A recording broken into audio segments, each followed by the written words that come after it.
Good morning, Bucknutters. It's Tuesday, September 2nd, 2014. This is the Bucknuts Morning 5. I'm Dan Rubin. Hope you had a wonderful and healthy Labor Day weekend. We're going to spend today talking to Steve Wiltfong, Director of Recruiting for 24/7 Sports, about the big recruiting weekend coming up with Virginia Tech on the docket. However, we've recorded this interview with Steve earlier this morning, and since then there has been some news that has broken. Ryan Bartow, 24/7 Sports recruiting analyst, shares the information that Torrance Gibson, the five-star prospect Ohio State is chasing and was expecting to have on campus this weekend, has changed his official visit date because his team has a game this weekend. Make sure to check the site for all that. Sit back and enjoy Steve Wiltfong here on the Bucknuts Morning 5. As promised, we're joined by the lovely and talented Steve Wiltfong here on a Tuesday morning. Steve, I trust you had an enjoyable Labor Day weekend. Absolutely. Chased deviled eggs with the family. I don't know how quickly those go off the table at the Rubin household, but the adults are beating the children to the line at my family's outing or family function just because those deviled eggs go so fast. Well, my kids are quite mobile and destructive, so they tend to get out in front. I wanted to ask you about this weekend coming up. Obviously, it's a huge weekend.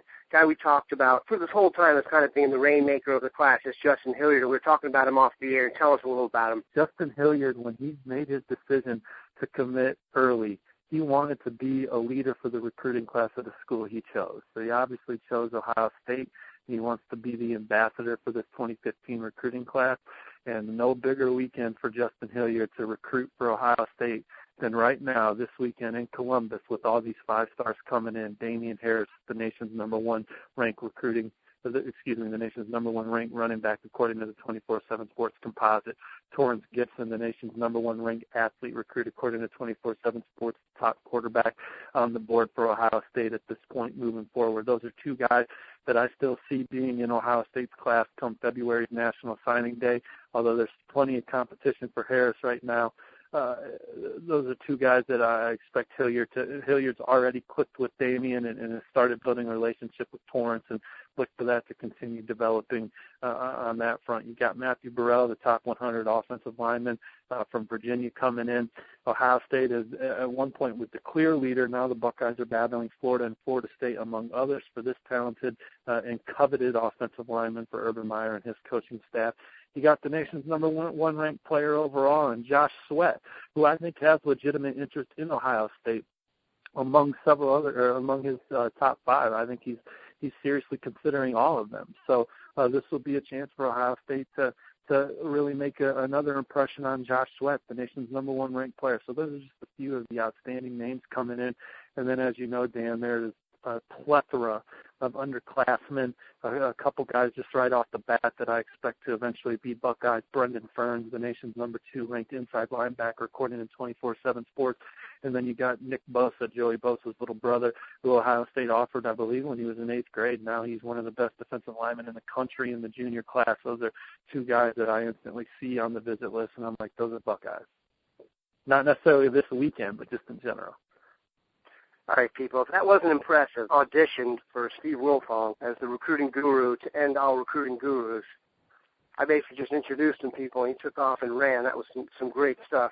I want to go back to a couple of the Virginia guys. Obviously, Virginia Tech coming in. Josh Sweat, he's from the Virginia Beach area. That's traditionally been a Virginia Tech stronghold. Do you feel like Virginia Tech is the leader for him right now, and that Ohio State, with a strong performance against Virginia Tech here in the shoe coming up, would potentially sway him a bit? Well, I think that a great weekend visit and a win in an outstanding atmosphere could be something that sways Josh Sweat, certainly. As far as who the leader is, I don't really know. I mean, I could throw out a guess, but I don't have any intel to say that Virginia Tech's the leader. I mean, there's no question he likes them, and there's no question he's very familiar with them. And so to beat Virginia Tech, a team that he's very familiar with, on Saturday certainly isn't going to hurt the Ohio State Buckeyes' chances. But Josh has said a lot of great things about all the programs in his top five, and I don't have any intel to say that this is a everyone versus Virginia Tech battle. If Josh Sweat turned around and committed to Georgia tomorrow, I would be like, okay, all right, you're going to Georgia. It wasn't a shocker.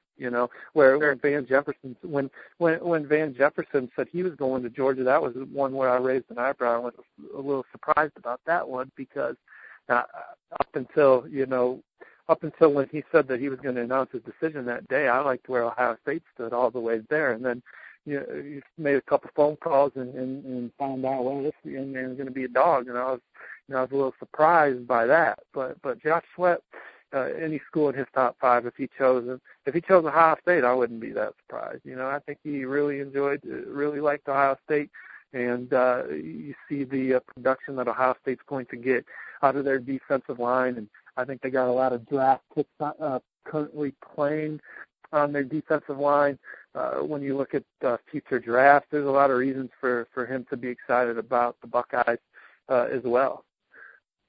Matthew Burrell, for the longest time, I think a lot of us, including myself, had him penciled into the class for Ohio State. Then it seemed recently, I would say, I'm putting a random number, and maybe about 6 weeks ago, it started to feel like it shifted towards the Florida schools, from what we'd understand, Florida and Florida State in particular, after a couple really good visits.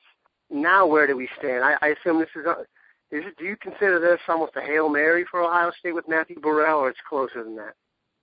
Well, no, and I know when we played the in-out game and I had Matthew Burrell out, I've gotten some messages from people close to that recruitment that think that he's going to go to Florida or Florida State. So I haven't gotten any messages lately that says that he's going to go to Ohio State. But Ohio State was certainly a school that he's still high on. And regardless to, even those guys that, those sources that were saying Florida or Florida State, they would certainly acknowledge that he really likes Ohio State. And so for him to come back to campus and, I wouldn't rekindle the old magic isn't the right word, because there's still some magic there. He really likes the Buckeyes.